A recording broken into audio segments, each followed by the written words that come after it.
Погрешната употреба на антибиотиците доведе до алармантен пораст на инфекциите. Антибиотиците ја губат ефикасноста со алармантна брзина.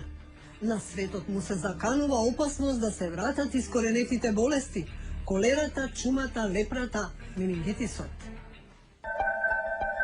Страшна закана е надвисната на човештвото, кое се уште не е свесно за опасноста. Бактериите стануваат отпорни на антибиотиците. Болестите кои ги предизвикаа најголемите страдања на цивилизацијата, колерата, лепрата, чумата, менингитисот и кои се сметаа за искоренети, можат повторно да станат дел од нашето секојдневие. Медицината 80 години заскриена за заштитата на пеницилинот, пред 5 години доживеа непријатен шок. Антибиотиците ја губат ефикасноста со алармантна брзина. Јас сум длабоко загрижен за состојбата.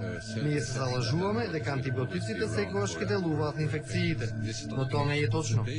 Најголем проблем во Европа е ширењето на мултиотпорните бактерии во болниците, за кои немавме никакви антибиотици.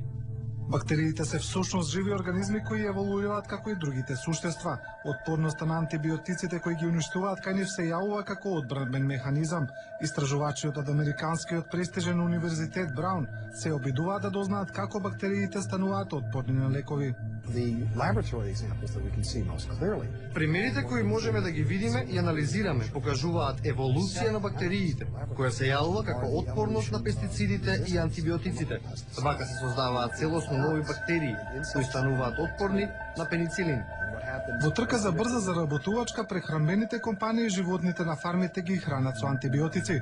Така животните побрзо растат, но штета се предизвикува кај луѓето кои го јадат тоа месо, бидејќи со него ги внесуваат и антибиотиците во организмот. Доктор Джей Грахам, истражувач во Центарот за одржлива иднина на Универзитетот Џон Хопкинс, открил шокантен податок. 70% од антибиотиците во Америка се користат за животни. За жал ние реагираме само кога ќе почне да се шири некоја епидемија и тогаш сериозно ги сваќаме работите.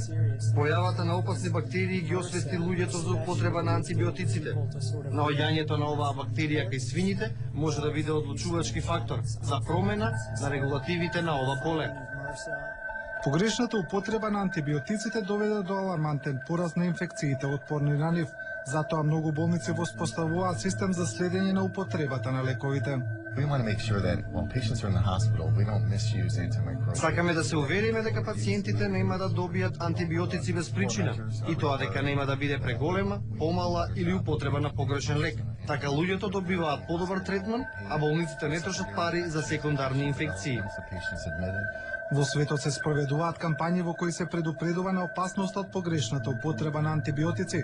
Таква едукација редовно спроведува и Американскиот центар за контрола на болестите. Во неа лекари ги едуцираат граѓаните за правилна употреба на лековите. Обичната настинка која предизвикува течење на носот, кивање, повисока температура, е вирусна инфекција, а вирусите не реагираат на антибиотици. Многу луѓе кои имаат симптоми одат на лекар и бараат антибиотици, но тие се користат само за бактериски инфекции, како пневмонија, синуситис, така да постои погрешно очекување да се добијат антибиотици од лекарот.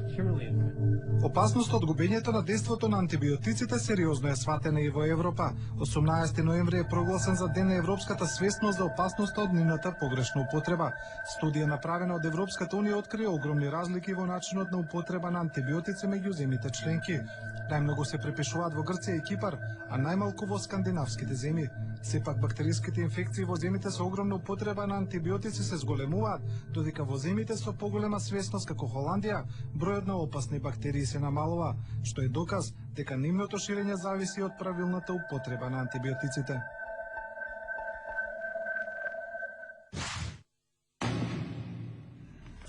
Медицината е немоќна пред опасноста, но ние самите можеме многу да сториме.